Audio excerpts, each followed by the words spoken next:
Məktəbə gələndə bıçaq gətirmişdi üstündə və uşaqlar bunu görüb. Evdə xadiməsi olan biri sosial media üzərindən özünü ideal ana göstərir. Halbuki bunun yeməyini, çayını, suyunu başqa insan. Yəni bir insan əgər bir anlıq ayılırsa ki, mən məsələn balaca bir uşaqla bağlı xəyalımda nəsə varsa, mütləq psixiatra getsin. Baxın, psixoloq yox, birinci psixiatra getsin. Çünki o başa düşsün ki, onda normal getməyən nəsə var. Qonşu Türkiyədə seriallar çəkilir. Ölüm, qadına şiddət.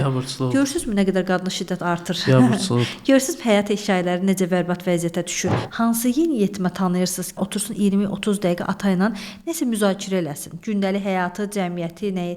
Çox az olar da gəlin etiraf eləyək. Biz çox gözəl ana atayıq deyə uşağa hər şeyə hazır verəndə o yeniyetməlikdə hormonal təsirlərdən ümumiyyətlə gözləmək istəməyəcək. Yetişkinlik dövründə də belə hər şey keçişdirəcək. Gördə alınmır, yarı buraxacaq, motivasiyadan düşəcək. Azərbaycan uşağına bütün terapilərdə uzun müddət seansların başlanğıcında gözləmə bacarığını formalaşdırmağı öyrəşirik ki, sən gözlə, hələ mənim sıramdır. Mən gözləyim, hələ ki sənin sıran. Uşaq dirənir ki, mənə telefonu ver. 3 dəqiqədən sonra valideyn mən dözə bilmirəm, verirəm. Baxın, burada uşağın günahı nədir? Uşaq zaten istədiyini əldə etmək üçün o limitinə qədər qalxacaq. Sən istəyirsən ki, güvənli bir yer tapım, gedim küncümə girim, alım telefonumu əlinə və bir də ayılırsan ki, 3 saat keçib mən nəyə baxırdım bayaqdan? Öz valideynlərinin, öz uşaqlarının etdiyi pisliklər haqqında danışsam, şok olarsınız. Hansı valideyn ki, uşağına mən sənə demişdim deyir, qarşıdakı insan başa düşür ki, o mən heç vaxt başa düşməyəcək. Bu təkcə uşağa yox, bu qarşı cinsə də, işə də və yaxud da bir yerə. TikTokda bir xanım, əlini başına vurur, qulağını burur, nə edir? Məsələn, bizim üçün şey gələcək ki, normal deyil. Uşaq üçün çox gülməli gələcək. Ona təzədən baxacaq. Sonra nə olacaq? Onu qəbullanacaq, onu davranışını mənimsəyəcək. Ona görə də məsələn, valideynlər uşaqlarına məhdudiyyətlər qoymalıdırlar. Azərbaycanda valideynlərin elədiyi ən böyük səhv onların qorxularıdır. Uşağa söz haqqı verərəm, sabah üzümə durar, uşağa filan şey verərəm. Bu atanın, bu analın uşağını ötürdüyü tərbiyəni o verib də nənə baba və şərait, həyat tərzi. Bu da bugün bilmir nə etsin. Valideynlə çatışan yeniyetmə valideynin o təzyiqini bir müddət dözəcək. Ayaq açana kimi nə mənada? Yəni evdən çıxma imkanı və gücü olana qədər təzyiq altında qalacaq, sonra çıxıb gedəcək.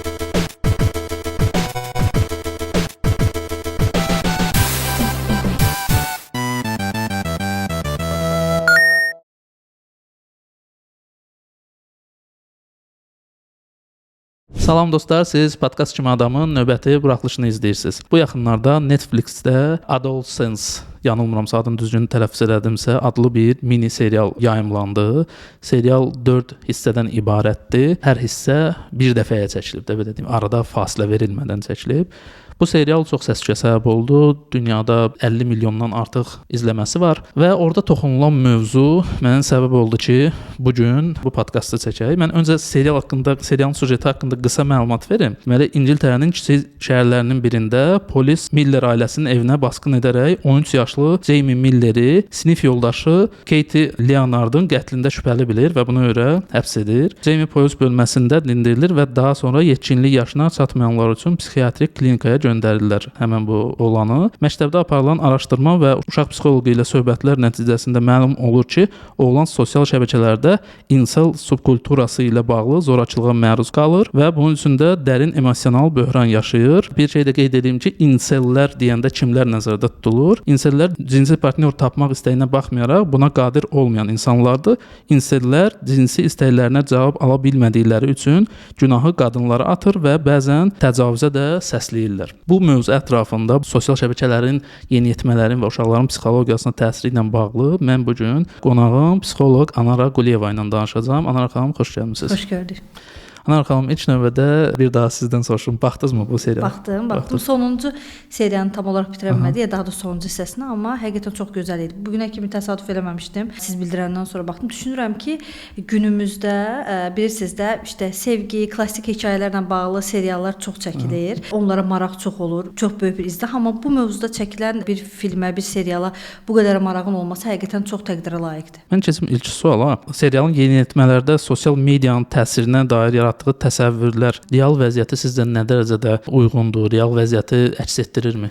Sizə deyərdim ki, bilirsiniz, bu mədəni dəyərlərə görə dəyişir. Hal-hazırda İngiltərədə səhv eləmirəmsə bu qeyd alınıb. Düşünürəm ki, oranın kütləsinin baxış bucağına tamamilə uyğundur. Bir az şişirdilmiş bir vəziyyətlər var idi, indi ondan danışacağam, qeyd edəcəm. Günümüzdə desəz ki, Azərbaycanda bəli, çox var. Oxşar vəziyyətlər çoxdur. Sadəcə olaraq bizdə uşaq və böyük arasındakı o el arasında pərdə dediyimiz anlayış hələ tam olaraq ortadan qalxmadığına görə, oradakı yəqin diqqət etdiniz, məsələn, yeniyetmələrin böyüklərə qarşı olan laqeyd, müəllimlərə qarşı olan laqeyd kəlmələri, müəllimləri, yəni kəlmələri ilə əzmələri, sanki o burada heç bir şey yaramır. Bunlar yəqin ki, şükürlər olsun deyəm. Hələ ki bizdə o vüsət almayıb, ümid edirəm ki, də almaz. Ancaq çox təəssüf ki, nə qədər bizə acı da gəlsə, bu reallığı əks etdirir. Mən bu barədə açıq sizlə qismən razı olardım. Çünki bizdə mütəmadi olaraq sosial mediada yayılan videolardan biz görürük ki, bəzən onlarda göstərilən reallıqdan da daha betəri bizdə də əlbəttə istisnalar var.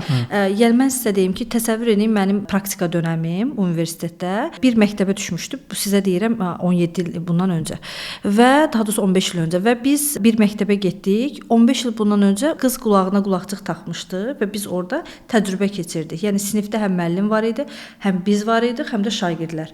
Müəllim inadla dedi ki, qulağınızdakı qulaqcığı çıxart, bax gənc müəllimlər gəlib, gənc psixoloqlar gəlib. Qız qulağından çıxartdı, dedi ki, nə deyirsən, sən başa düşməm, yenidən taxdı qulağına və biz həqiqətən həmin anda çox heyrətə düşmüşdük və bunun üzərindən 15 il keçib və çox şeylər dəyişib böyük ehtimal. İstisnalar 100% vardır, amma ümumi kütləni götürəndə həqiqətən də hələ də bizdə çox yaxşı vəziyyətdə olan şagirdlər, yeniyetmələr, müəllimlər, ümumiyyətlə yeniyetmə səviyyəsinə görə düşünürəm ki, hələ ki biz o pərdələri aşmamışıq və inşallah ki də aşmarıq. Deməli deyirsiniz ki, hələ ümid var bizdə. Bəli, əlbəttə ki. Bəli. Bizim bilirsiniz, bizim ata, ana, bizim valideyn kütlələri, cəmiyyəti yenə deyirəm çox yaxşı bir şeydir ki, hal-hazırda belə bir qəribə bir ayrım yaranıb. Bizə sosial mediada çox belə şey görsənir ki, sanki bütün valideynlər laqeyddir, bütün valideynlər uşaqlarına işte baxmırlar, diqqət eləmirlər hər kəs, amma bir də bunun kimi az da olsa kütlələr var ki, övladlarına qarşı çox diqqətlidir. Yəni bunu sizə bir sinəyə görə deyirəm. Təsəvvür mən klinik psixoloqam. Mənim yanıma məsələn həftədə 10 dənə yeniyetmə gəlirsə, bunun 7-si problemli situasiyadan çıxıb gəlir. Şiddət, taciz və digər proseslərdə. Bunun 3-ü sadəcə olaraq valideyni gətirir ki, necə yol gedim, necə eləyək? Görüm, siz bir maraqlanın görüb, bəlkə nəsə bir problemi var. Bu 3 nəfər məsələn 10 il bundan qabaq yox idi. Yəni 10 il bundan öncə 10 uşaqdan 10-da problemli gəlirdi. 3 nəfər əlbəttə ki azdır, 2 nəfər əlbəttə ki azdır. Yəni çünki faiz etibarilə pislər biraz daha çox bizim gözümüzə batır. Amma inanın çox sevinirəm ki, yeniyetmə valideynləri gəlir, soruşur, maraqlanır. Amma biz icazə verməməliyik ki, o böyük faiz olan kütlə bu yaxşıları da yavaş-yavaş əssin. Bunun ən gözəl yolu nədir? Maariflənmək. Maariflənmək çox önəmlidir və əminəm ki, məsələn bu seriala baxan ailələrin 100-dən 2-si, 3-ü biraz daha ayrılacaq, diqqət yetirəcək. Məsələn, xırda nüanslar var ki, biz indi inşallah onu danışarıq.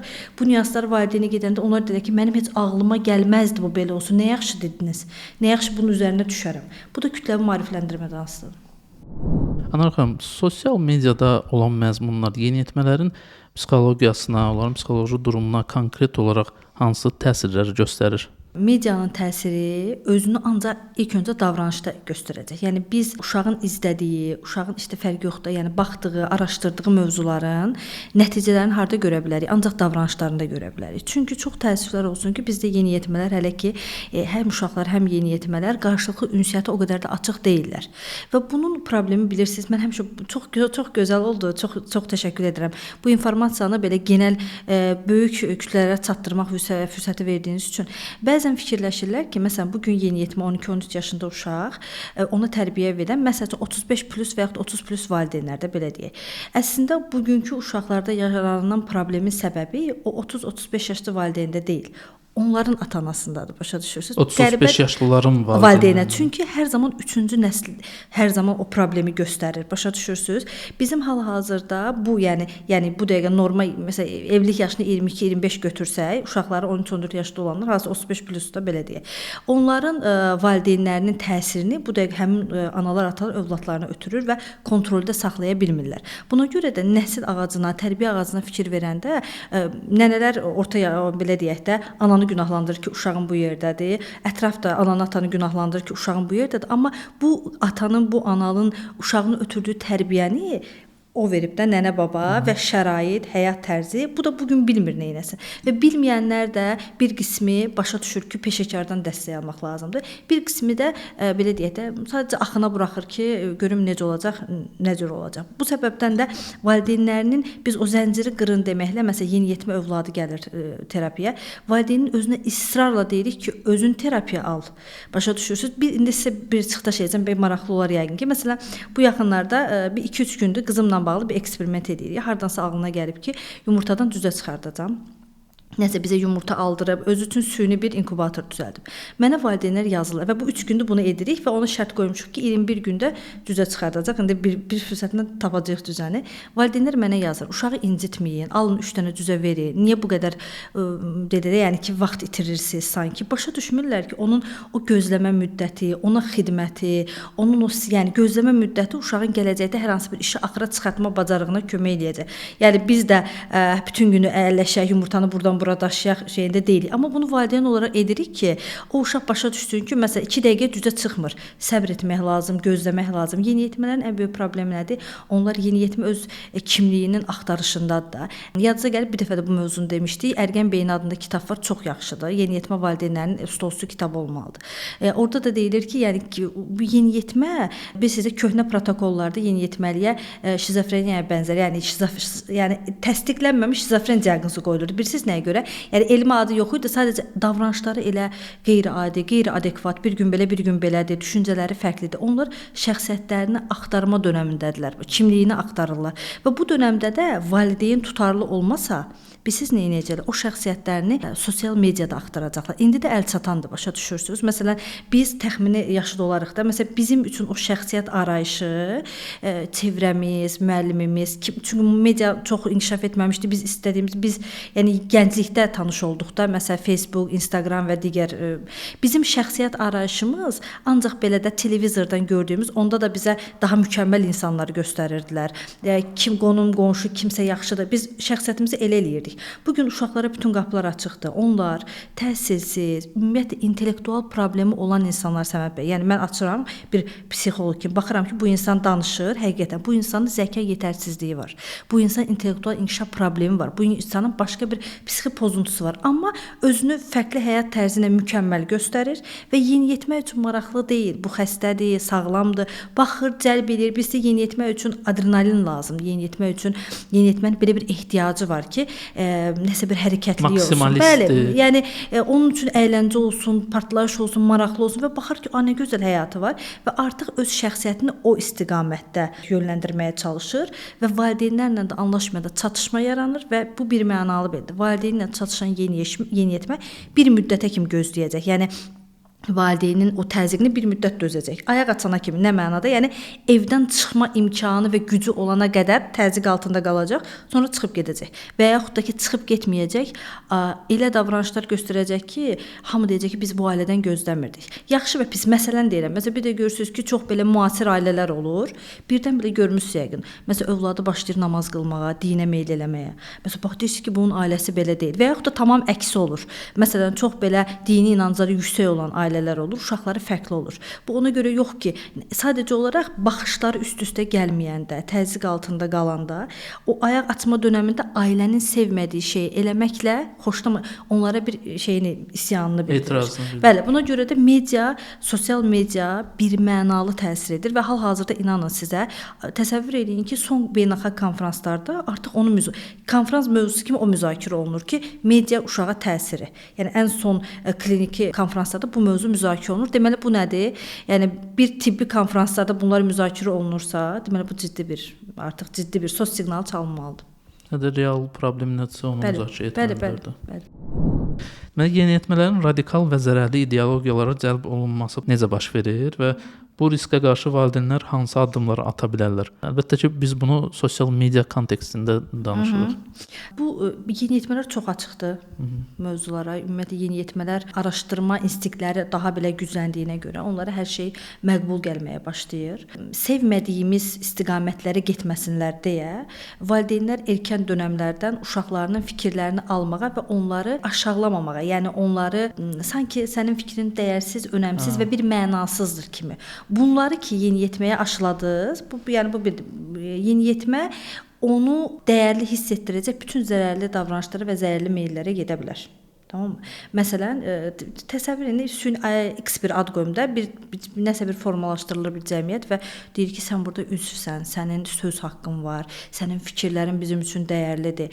Yeniyetmənin yaşamadığı bu duyğusu var, hansı ki, dünən atası deyib ki, mən sənin yaşında filan şey edirdim, sən nə bacarırsan ki, bir sözü də deyə bilmirsən. O fikir ona o qədər məqbul gəlir ki, və bu məqbul gələndə yeniyetmə çox təəssüf ki, uzaq dönəm qərar verə bilmir. Məsələn, biz yetişkinlər uzaq dönəm qərarlar qəbul edə bilikdə, məsələn, bir işə başlayaq, təxmini 3 ildən sonra mən bu gözləyir. Yeniyetmə üçün 1 ay, 2 ay, 3 ay o tərəfi önəmlidir. Ona görə də bu cür sistemlərdə yeniyetməni çəkmək çox asandır. Çünki onlar uzaq dönəm düşünə bilmirlər və əgər bu dəqiqə onun fikri önəmlidirsə, bu dəqiqə onun sözü keçərlidirsə və o ifadə bəlkə də insan yerinə qoyulursa, o çox rahatlıqla uzaqlaşa bilər. Bunun qarşısını valideynlər necə alsın? Nəticə olaraq nə tövsiyə edir? Bir mənalı şəkildə əslində bütün bu dediyiniz, bəlkə də bundan sonra verəcəyiniz sualların bir cavabı var.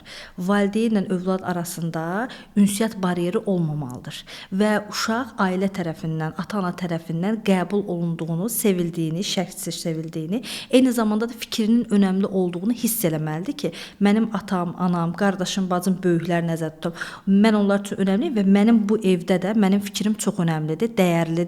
Çünki biz doğulduğumuz gündən etibarən ilk başlanğıcda hər zaman özümüzü valideynlərimizə sevdirməyə və qəbul etdirməyə çalışırıq. Və bu zaman aşağılandıq zaman mən nə edirəm? Mən axtarıram kimsə məni qəbul eləsin. Və bunu qıraqlar qəbul eləməsin deyə mən uşağıma o hissi verməliyəm. Çox bəsit bir nümunə. Körpə uşaqdır, yaydır da anası fikirləşir ki, biz çölə indi qırmızı köynəklə getməliyik. Sən bunu geyinəcəksən. Və uşaq əslində sağlam psixologiya göstəricisi olan seçim haqqını istəyir. Deyir, mən istəmirəm, mən istəyirəm sarı rənglə gedim. Ana deyir, getməyəcəksən, uşaq deyir, gedəcəm. Yəni, axırda ola bilər, ana onu zorla geyindirir, amma ortada bir konflikt yaranır, aşağılanır, sən bilirsən, mən bilirəm. Halbuki o qədər bəsitdir, bilirsən, sarını da, qırmızını da, göyü də qoyacaqsan, hansı ki, fərqi yoxdur, üçündən birini geyinsin. Bizim əsas məqsədimiz bu 3 köynəkdən birini geyinsin. Uşaq fikirləşəcək ki, mənə yəni seçim haqqı verdi, deyəcək, qırmızını geyinirəm. Biz alqışlayacağıq, o fikirləşəcək ki, mən nə qədər dəyərliyəm, mənim sözüm önəmlidir. Və bu da gedəcək, böyüyür və yeniyetməlik dövründə gəl filan şey eləyək, gəl işte qoşul bizə, uşaq başlayıb tərəziyə qoyacaq ki, yəni bu mənə lazımdır, yoxsa yox. Ona görə ünsiyyət bariyeri düzgün şəkildə inkişaf etməlidir. Bir dənə variant var, yəni sadəcə bir cavabımız var. Amma bunu da inkişaf etdirmək, bunu da öhdəsindən gəlmək çox təəssüf ki, hər ailə bunu bacarmır. Çünki bizim ata-analarımız tamam fərqli böyüyüb ona görə. Baxın, tutaq ki, uşağı mən sizin dediklərinizdən nə başa düşdüm, onu ifadə edeyim. Bəli, siz doğru anlamışam ya, onu bəli, mən deyim. Əlbəttə. Mənim anladığım budur ki, bu deyilənlərdən əsas məsələ odur ki, sən uşağın fikrini dinləyəsən. Bəli. Bu o demək deyil ki, onun dediyin və istədiyini eləməlisən. Amma dinləməlisən, o görməlidir ki, onu dinlədilər, onun fikri nəzərə alındı və sonra hansısa bir qərar qəbul edilməmişdən öncə başqa böyük yetişkin insanların fikri ilə paralel onun fikri də nəzərə alındı. 100%. Məsələn, yenə də deyirəm, evinizdə televizor alacaqsınız. Bunu uşaqla niyə maraqlanasınız ki, yəni mən bilirəm də hansı televizor yaxşıdır, pisdir. Bəsit bir şey deyirəm. Amma məsələn, uşağıma o 3 alacağım eyni modeldir də, məsələn, uzaqbaşı o qiymət fərqi var. O üçün də göstərsəm ki, ana səncə hansını alaq, hansı yaxşıdır, uşağın başı çıxmır təbii ki. İnanın mənə, bunu eksperiment eləsinlər valideynlər. Yəni uşaq tutaq ki, A-nı seçəcək, amma sən B-ni almaq istəyirsən. Amma uşaq görəndə ki, sənə o haqqı verir, ata desə ki, bir də B də deyəsən yaxşı, uşaq biləcək, hə, B də yaxşıdır, B-ni ala bilərik. Ay, çox sağ ol, nə yaxşı kömək elədi. Azərbaycanda valideynlərin elədiyi ən böyük səhv onların qorxularıdır. Uşağa söz haqqı verərəm, sabah üzümə durar, uşağa filan şey verərəm. Gələcək qorxulardır ki, hansı ki uşağa icazə vermirlər özünü gelişdirsin. O ona söz deyərəm, başıma çıxar. Ona icazə vermirəm filan. Halbuki məsələ budur ki, elə vermədikcə də qorxduqları şey başına gəlir.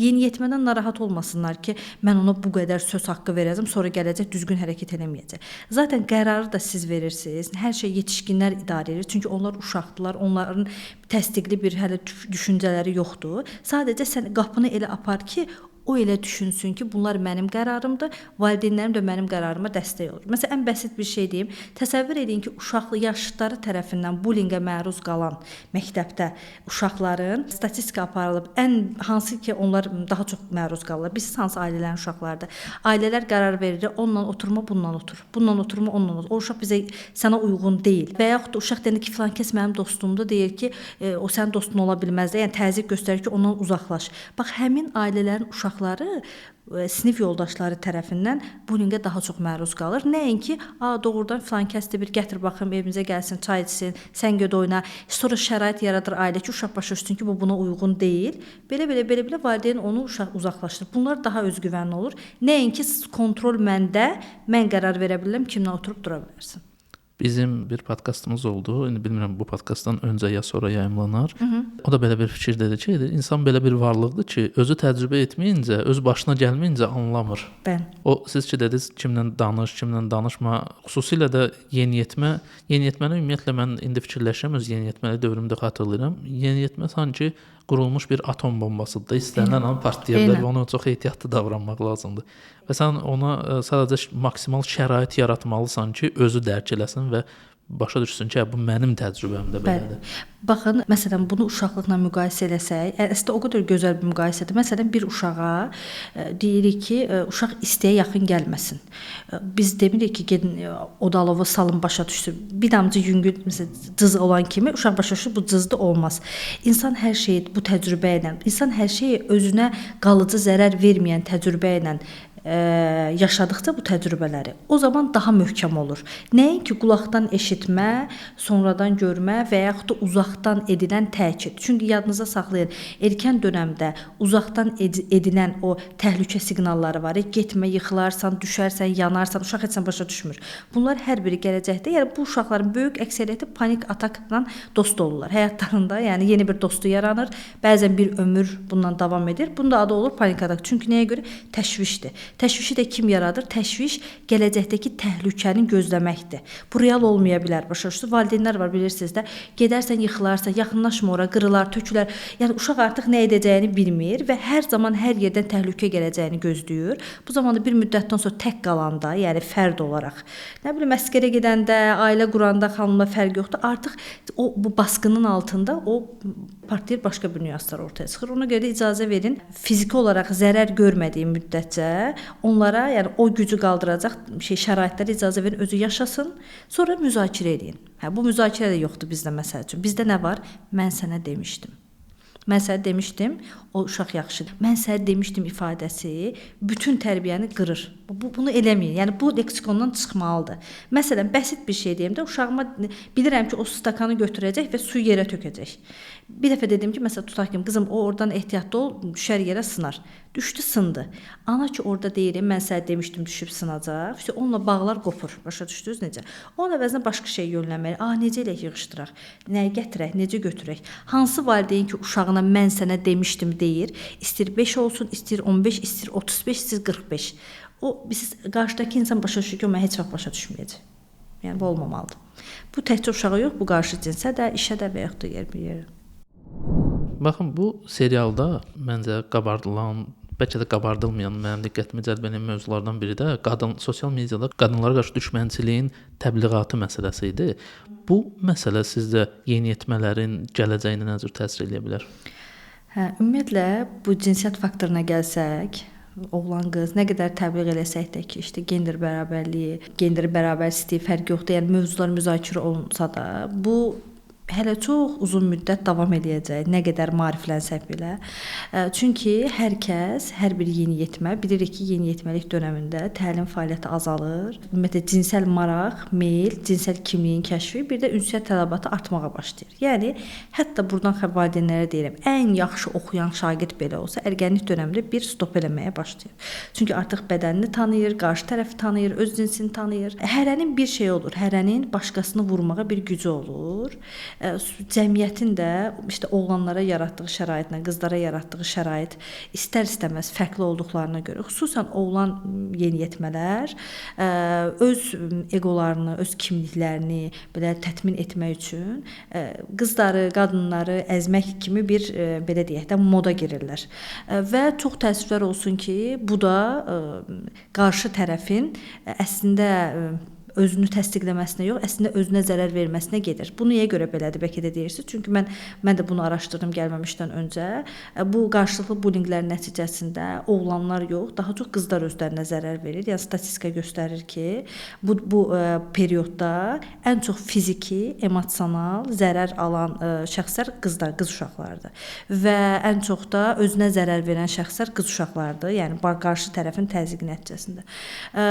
Bu yenə də bunu böyük ehtimal, yəni mən analiz edirəm öz beynimdə ki, bu ölkə, mental, nə bilim, bölgə, mental dəyərlər olmadan hələ ki o qadın və kişi bərabərliyini düzgün təbliğ edə bilməməyinizdən qaynaqlana bilər. Yəni statistikada bunu göstərir zaten. Bunun bu formada belə deyək də, yeniyetmələrin həyatını puç etməməsi üçün nə edə bilər valideynlər? Erkən dövrlərdə birinci növbədə siz bunu deyəcəm, amma bunun əvvəlcə mötərizə içində deyim ki, dediyim şeylərin heç biri böyük ehtimal qarşıdakı 100 illikdə reallaşmayacaq. Nəyə görə? Məsələn, mən evdə qız və oğlan böyüdürəm və ikisi də öz yerini özü yığmalıdır. Məsələn də 6 yaşına kimi xüsusən cinsiyyət işlərlə bağlı cinsiyyət ayrımı edilməməlidir. Qaşığı gətir, vilkavı gətir, nə bilim, yerini yığ, toparla, paltarını toparla, bunlar edilməməlidir və bu hamı tərəfindən edilməməlidir. Başa düşürsüz? Yəni mən də, mənim qonşum da məktəbdəki sinif, amma məsələn, siz, mən, nə bilim 5 dənə düşüncəli ailə deyir ki, bəli, biz cinsiyyət fərqi qoymuruq, qızlar, oğlanlar, başa düşürsüz? Və bu gedir sinifə, amma sinifdə 30 nəfər eyni ailədən gəlmir. Məsələn, orada fiziki olaraq aktiv olan bir yeniyetmə oğlan ki, hansı ki, hərəkətləri ilə hamının dominant olduğunu başa düşəcək ki, bu uşaq dominantdır. Onun ətrafına yığışacaqlar və o deyəcəklər ki, yox, səndən danışır, nə qız, sən qızsan və aşağılama elədiyi müddətcə artıq o mənim tərbiyəm biraz havaya uçacaq. Mənim tərbiyəm yenə təzə nə vaxt qayıdacaq? Mən uşağım üçün həqiqətən elə bir kütlə seçəcəm ki, onun çevrəsində olsun. O da bilirsiniz nə ola bilər. O da uşağım məsələn məktəbi qurtarıb özü seçəcək ki, mən 5 nəfər kimlə oturum, durum. Onda artıq o da daha rahat olacaq. Amma bu böyük bir faiz olmadığına görə çox təəssüf ki, çox da istədiyimiz nəticəyə gələ bilməyəcək, amma yenə də başlanğıcda qeyd elədiyim 10%-dən 3 dənəsi artıq özü gəlir. Bunlar da ayaq açıb yeriyə bilər. Bunlar da ayaq açıb irəliləyə bilər. Sadəcə senzura olmalıdır bəzi mövzularda. Məsələn, girirsiniz də sosial şəbəkə, TikToka girirsiniz də. Yəni orada görün nə qədər lazımsız informasiya əl çatandır. Başa düşürsünüz.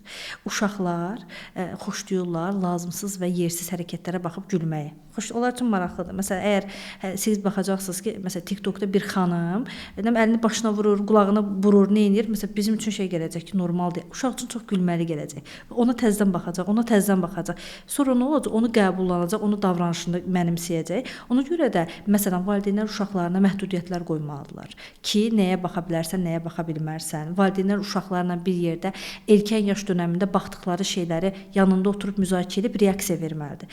Olubmu sizdə də belə bir şey? Məsələn, hər hansı bir şəxsdən məsələn davranışından xoşunuz gəlir, baxırsınız da televizorda, telefonda nəyəsə baxırsınız. Sizin sevdiyiniz, güvəndiyiniz bir insan, yoldaşınız, atavız, anavız, dostunuz kim ola bilər də? Yəni ona güvənirsiniz. O onun haqqında mənfi rəy deyəndən sonra biraz fikriniz dəyişir sanki. Və yaxud da əksi ola bilər. Məsələn, siz xoşlamırsınız, filan kəs dedi ki, əslində yaxşıdır falan. Bizim nə edirik? Biz o güvənilir insan bizə informasiya verəndə bizim fikrimiz bir balaca dəyişə bilər. Hətta bəzən köklü. Hətta mən insanlar tanıyıram ki, şəxslərə qiymət verməyi öz yaxın o insanlarla müzakirədən sonra deyir ki, bu yaxşıdır yoxsa pisdir. Uşaqlar isə tam buna açıqlar. Məsələn, mən uşağıma bildirsəm ki, yetəri qədər məsəl üçün düzgün davranmır, yetəri qədər ağıllı deyil, elədiyi hərəkət normal deyil, uşağım bunu qəbul edəcək. Amma sınırsız baxanda mən öz işimdəyəm, o durmadan baxır, əyləncə halında verilən hər şey sağlanmış kimi qəbul edə bilər və sonra onu özündə tətbiq edir, dostlarına qarşı edir, işte uşaqlara qarşı edir və bu şəkildə də belə də davam etməyə gedir. Sizin dediyiniz məsələ deyək ki, qəbul elədik onu. Amma yeniyetmələrdə ki, o sırf valideynə qarşı isyan olsun deyə, isyan eləsin deyə göstərdiyi davranış ki var. Onda fərz eləyək, nəyisə valideyn desə ki, yox, bu belə də yaxşı deyil də, deyək ki, bir personaj, hansı film personajı. Onda həmən yeniyetmə daha da sənə zidd olsun deyə, öz şəxsiyyətini ortaya qoysun deyə ondan razılaşmayacaq. Məsələn, bu tərəfdə var. Bilirsiniz, onlar hansı yeniyetmələrdir? Sizin dediyiniz bəli, böyük bir kütlədir. Səbəbi də nə ilə bağlıdır? Səbəbi də onunla bağlıdır ki, bizdə valideynlər xoşdur sakit uşaq. Tamam mı? Sakit olsun, etiraz eləməsin. Nə dedim? Və bu dediyiniz yeniyetmə var. Məsələn, yersiz şeyə görə valideyninə etiraz edir ki, məsələn, mən bu, nə bilim, musiqiçini sevirəm, bunun kimi geyinəcəm, saçımı da bunun kimi eləyəcəm və valideynin verdiyi məntiqli hər hansı bir informasiya qəbul eləmir. Məsələn, deyir, mavi eləyəcəm saçlarımı. Valideyn deyir ki, məktəbdə olmaz, nə bilim, icazə vermirlər, müəyyən qaydalar var. Deyir, yox, eləyəcəm. Valideyn icazə vermir, uşaq təhdid edir, özünə zərər verir. Yəni bu normal və sağlam davranış deyil. Bu şey kimidir də. Məsələn, aluziyası, məsələn, mədənizdə bir yazva var, nə bilim bir yara var və çox ağrıyırsınız da. Artıq o həddə çatıb. Bu gün siz nə qədər də tamam vitamin, nə bilim, pəhriz saxlayın, düzəlməyəcək. O yara bağlanmalıdır. Bunun da səbəbi məni ən çox məyus edən. Məsələn, valideyn deyir ki, yox, mənim uşağım çox sakitdir. Etiraz nədir? Mən heç vaxt etiraz edəmirəm. O yenə edirəm. O yeniyetmə, o hansı yeniyetmədir ki, birazdan partlayacaq və valideyn dediyi heç bir şey qəbul eləməyəcək. Amma yeniyetmələri də siz məsələn bizdə uşaq psixologiyası yaxşıdır, yetişkin terapisi yavaş-yavaş yaxşılaşır, yeniyetmə terapisi hələ də ağrılı acılıdır. Məsələn deyirik ki, həmin o yeniyetməni etiraz edən, vuran, qıran, dağıdan əslində onlarla sağlam, düzgün insan danışanda və bu işin mütəxəssisi düzələcək valideynlər bunu hələ də aşa bilmirlər ki, çünki yeniyetməni seans otağına gətirmək çox çətin olduğuna görə valideyn yenə də o çətinliyi aşa bilmir. Ki, gedək bir danış. Bu səbəbdən də mənə soruşsaz ki, həll yolu nədir ki, onlar etiraz edir? Birinci növbədə erkən başlamalıdırlar. Başa düşməlidirlər ki, müzakirə eləyən uşaq yeniyetməkdə heç o valideynin üzünə durmur.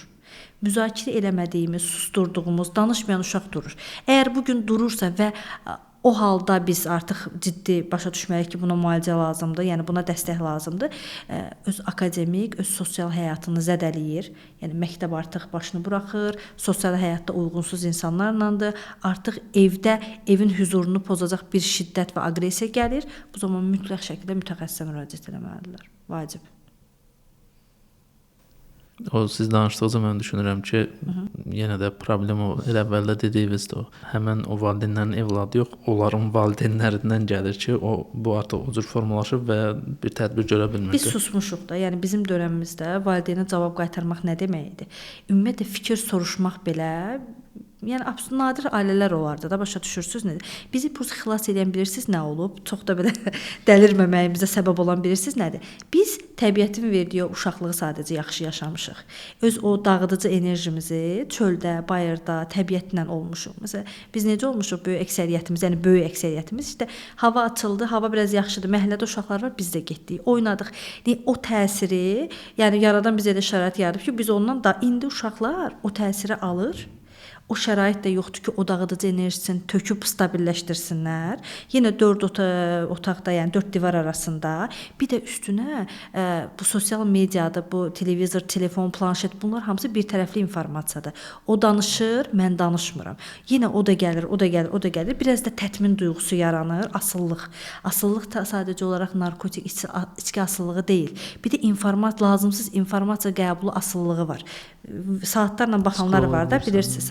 Bu nədir? Bu da bir asıllıqdır. Sən istəyirsən ki, güvənli bir yer tapım, gedim küncümə girim, alım telefonumu əlimə, Və dopamini və dopamindən və bir də ayılırsan ki, 3 saat keçib mən nəyə baxırdım bayaqdan.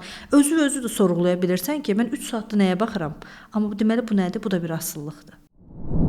Valideynlərin övladlarının onlayn fəaliyyətindən xəbərsiz olması hansı konkret psixoloji və sosial fəsadlara yol aça bilər?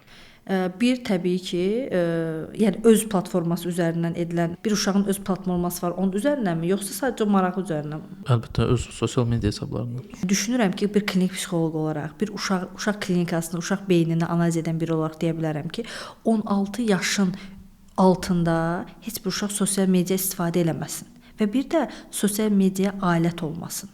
Bu günləri alət olan uşaqlar çoxdur. Bilirsiniz necə? Valideynləri sosial mediada nəsə edir, məsələn.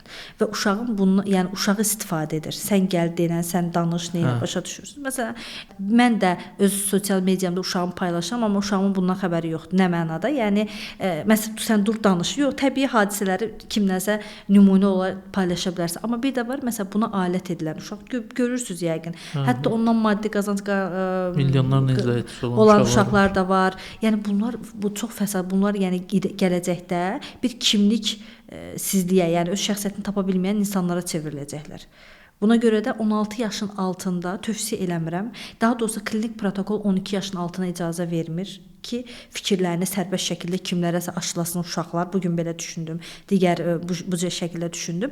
12-16 yaş arasında nəzarətlə ola bilər. 16 yaşın üstündə artıq, yəni yeniyetməkdə bir gəncliyə gedən dönəmdir də. Tam orada artıq biraz oturmuş fikirlər olur. Ondan sonra istifadə edə bilərlər. Və yaxud da yenə də uşağın həvəsi varsa, yenə də deyirəm, cəmiyyəti də nəzərə alıb ki, ay hamının var, mənim də olsun deyirsə, valideyn mütləq nəzarət eləməlidir. Yəni ay parolu kodu gizli qalsın. Mən onu hörmət bəzən var, yəni yersiz uşaq psixologiyasından və yeniyetmə psixologiyasından xəbəri olmayan valideynlər var ki, mən onu hörmət edirəm, qarışmıram. Elə deyil. Axı o tam olaraq düşüncələrə formalaşmayan biridir. Yəni ona o qədər zərərli təsirlər ola bilər ki, sonra siz ayrıldığınız zaman gec olar. Ona görə də baxırsınız da, yoxluyursunuz da, sizə məsələn paylaşımlarını aşağılamayın. Məsələn, mən bir pasiyentim valideyni WhatsApp statusunda paylaşımlarını aşağıladığına görə nəsə söz yazıb, qız sevgi ilə bağlı bir söz, 14 yaş səhv eləmirəmsə. Valideyn götürüb bunu, yəni ekran şəklini çəkib və təzədən bunu özünə göndərib və işte atasına, başqalarına göndərib ki, gör bu qız necə ifadələr edir. Və məsələn o qız öz valideyni. Bəli, öz valideyni. Yəni sən bax biri var ki, sən niyə bunu edirsən, gəl danışaq deyənlər var. Öz valideynlərinin öz uşaqlarına etdiyi pisliklər haqqında danışsam, yəni həqiqətən də o deyir, şok olarsınız. Elə sözlər deyirlər, elə ifadələr işlədirlər uşaqlarına qarşı. O da nədir? Yenə də öz travmalarını bu şəkildə tətmin edirlər. Ən bəsit bir şey var. Mən sənin yaşında bunu edirdim ifadəsi belə kiçik bir travmanın göstəricisi də bilirsiniz də. Yəni bu belə bizə yetərlidir. O ki qaldı öz uşağına. Buna görə də valideynlər sadəcə nəzarət eləsinlər. Mənim aşırı şəkildə davranış problemi göstərən bir yeniyetməm var idi. Səbəbi bilirsiniz nə idi? Biraz gülmək olacaq. Valideyn sadəcə ona telefon vermirdi. Valideynlər çox ali savadlı, çox yaxşı insanlar idi və başa düşürlər ki, hələ onun 12-13 yaşı var, ona bu şəkildə telefon istifadə etmək olmaz və uşaqda çox ciddi davranış problemləri yaranmışdı. Niyə? Çünki sinifindəki 17 uşağın 17-sində də var idi. Və biz nə etdik? Yəni terapi eləmədik də. Biz dedik ki, verin, nəzarət edin. Yəni terapimiz bundan ibarət oldu. Telefon verildi, nəzarət alındı, uşaq sakitləşdi. Sonra təbii ki, davamında biz uşağı daha da aydınlatdıq, valideynlə bağlarını gücləndirdik, amma telefonu ala bilmədik. Və valideyn inatla, axı mən istəmirəm, mən istəyirəm ki, uşağım baxmasın. Axı biz bu kütlənin içində hal-hazırda bu axındayıq da, bu axından kənara da düşə bilmərik. Başa düşürsüz? Ona görə də bəzi valideynlər qəti düşünür. Mən uşağıma 15 yaşındakı telefon verməyəcəm. Bu sözü deməyin. Sizin onu deməyiniz üçün sizin getdiyiniz məktəbdə sizin hamısı sizin fikrinə eyni olmalıdır. Uşağınızın o digər sosial əgər fəaliyyətləri varsa, idmanı, rəqsi, rəsmi, orada da bu ortamı görməlidir ki, tam okey olsun, huzurlu olsun ki, bəli, ham belədir, mən də beləyəm. Digərləri bizim üçün maraqlı deyil. Amma əgər digər təsirlər varsa, illa da bullyingə məruz qalacaq. Sizdə nə yadıma düşdü? Mən məktəbdə oxuyanda deməli hamının telefonu var. Özdə o vaxt hələ bu devalvasiyalar da olmamışdı. Bahalı telefonlardı. Bu günkü günün baxışı ilə baxsaq. Hamıda telefon var, məndə yoxdur. Mən də bir təhər oluram. O deyirsiniz, başa düşürəm ki, o nə durumdur da. Hamı onu istifadə edir. Özdə ən yaxşısını. Mən onda bəzən fikirləşirdim ki, bu valideynlər nə cür bu uşaqlar üçün bu qədər bahalı telefonları alırlar. Mən də sonra pul yığdım, nə bilim bir iki telefon, köhnə telefon yığdılar ki, özümə telefon alıb. Amma yəni mən o vaxt heç vaxt düşünməzdim ki, bu səbəb nədir? Onu izah edən adam yox idi. İndi isə bu artıq qaçılmaz bir məsələyə dönüb. Yəni bundan çıxarış edirək bir məsələyə də toxunaq. Məktəblər və məktəb rəhbərləri nə edə bilərlər ki, bu məktəbdə təhsil alan uşaqların sosial medianın mənfi təsirlərindən qorusunlar? Birinci növbədə fərq qoymamaq. Zaten bilirsiniz necə, əgər hamı eynidirsə, yüksək dəyərli fikirlər hər zaman ön plana çıxacaqdır. Tamammı? Biz o yetişkinlər deyirik, mən bacara bilmirəm, mən bu uşağı idarə edə bilmirəm. Əslində uşağa heç də yazığım gəlmir, yetişkinə yazığım gəlir. Yəni necə ola bilər ki, uşağı idarə edə bilməyəsən? Sadəcə sənin özünün problemli situasiyaya qarşı dözümün azdır. Məsələn, uşaq deyirlər ki, mənə telefonu ver. 3 dəqiqədən sonra valideyn deyir, mən dözə bilmirəm, verirəm. Bax, burada uşağın günahı nədir? Uşaq zaten istədiyini əldə etmək üçün o limitinə qədər qalxacaq. Bu gün 3 dəqiqə qışqıracaq, sabah gördü 3 dəqiqə sonunda aldı. Sabah 5 dəqiqə, 10 dəqiqə bu uşaqdır. Bu sadəcə istəyir ki, sevdiyi bir fəaliyyətlə məşğul olsun. Başa düşürsüz? Məsələn, təsəvvür edin ki, şəkəri olan bir uşağımız var. Şəkər də bu uşaqdır və iynə vurdurur və çox ciddi bir şeydir. Məsələn, ana, ata hamısı nəzarətdədir. Baba yaşlıdır, məsələn, gedib anlaya bilmir də. Məsələn, konfetini alır, verir. Uşaq deyir ki, mən ancaq babamla qalacağam. Bu başa düşə bilmir ki, onun buna zərəri nədir? Bunu valideynlərə bu şəkildə izah edirəm ki, bunu anlayın. Buna görə də amma toplum, məsələn, sinifdə heç kəs telefon istifadə etməyəcək deyəndə, uşaq başa düşəcək ki, 5 minlik telefonu olanda gətirmir.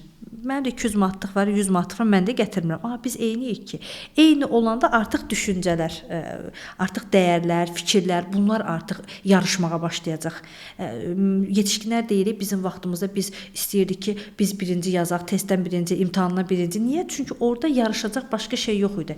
Zəkalar, dəyərlər, nitq, ünsiyyət yarışırdı ya, hamı artıq başını ortaya qoymağa çalışır. Bugün əgər geyim, ayaqqabı, telefon və digər şeylər yarışırsa, dəyərli fikirlər artıq yarışmayacaq. Mənim yadıma nə düşdü?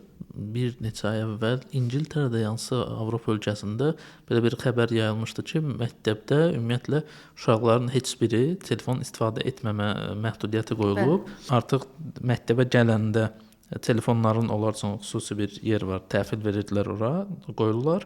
Hətta təhvil vermirlər. Öz balaca tombuçkalarda belə deyək. Orada hər kəs öz açarı ilə açır, qoyur ora, bağlayır. Amma ümumi qaydada. Bir də dərsdən çıxanda götürürlər telefonların. Mənə elə ki, biz bunu məktəb olaraq tətbiq eləsək, qanunvericilik olsa, o qədər gözəl olar. Yəni uşaqların aydınlanmağına o qədər böyük bir tramplin olar. Kaş ki tətbiq edə bilsək həqiqətən. Kaş ki uşaqlara müəyyən yaş həddinə kimi icazə verməsək, sərbəst şəkildə istifadə. Çünki biz onları konkret olaraq o sosial media bataqlığı var da. Hər şey informativ deyil axı.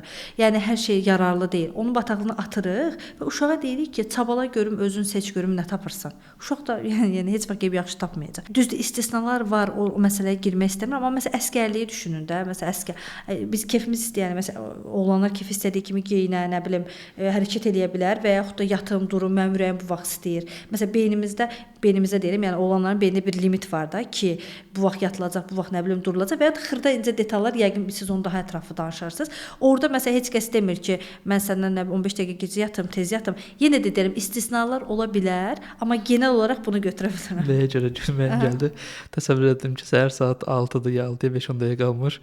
Bölük növbətçi gəldi ki, bölük qalx və bir orada deyir ki, mənim keyfim istəmir, 1 saatda yatacaq. Təsəvvür edin ki, onu deyir də, bir nəfər deyir yoxdur, və belə variant. Yəni niyə yoxdur desin də kimsə. Biz evdə niyə demirəm təbii ki, evdə bu əsgər rejimi yaradı. Sadəcə olaraq insan nə edir? Öz vəzifə borclarını dərk eləyir. Əsgərlikdə olmusunuz da, yəqin ki, buradan sual vermək istəyirəm. Nə barədə? Məsələn, orada da yəqin ki, qalxmaq istəməyən, nə bilim, kövrələn, ağlayan, emosional olan gənclər olub da, onlar da 18 yaşındadır məsələn. Yoxdur belə variant. Yəni bəlkə qalxmaq istəməyən olub, o onun daxilində olub. Biz xəbərsiz olmuşuq. Maksimum bir dəfə təzə gələndə bilməyə bilər. Məsələn, niyə elə bilirlər sizcə? Çünki niyə də elə etiraz edəsinlər? Çünki ümumi qaydadır da. Bəli, ümumi qaydada qəbul olunmuşdur. Etiraz qəbul edilmir və sən burada gedirsən başa. Yəni sən bu yolla getməlisən. Yəni kim orada necə bir təsirlərini, amma niyə çox travma almırlar başa düşürsüz? Çünki ümumidir, hamı üçün keçərlidir. Bəli, hamı üçün keçərlidir. Yeməkdir, içməkdir, sudur falan bunlar. Yəni buna görə də məktəbli dövründə də bəlkə də yanlış anlayanlar məncə əsgər rejimi yox, disiplin olmalıdır. Düzgün Mütləq sözlə olmalı. disiplin. Yeniyetmə üçün disiplin hava su qədər vacibdir. Yeniyetmənin disiplini oldusa, bundan sonraki həyatı da elə gedəcək, başa düşürsüz? Və yeniyetmənin həyatındakı disiplin həm təhsil, həm idman həyatında, həm də yaradıcı fəaliyyətdə olmalıdır, üç fəaliyyətdə. Təhsil, yəni akademik, idman fəaliyyəti, bu bədən disiplini çox önəmlidir və bir də ki, yaradıcı fəaliyyətdə disiplin olmalıdır ki, o duyğularını harada yansıda bilsin. Bu üçünü eləyə bilsə, çox gözəl bir gənc qarşılayacaq ailəni və bu gənc böyüyəcək, ailəsinə sadiq, valideynlərinə hörmət edən, ailənin dəyərini anlayan bir şəxsə çevriləcək.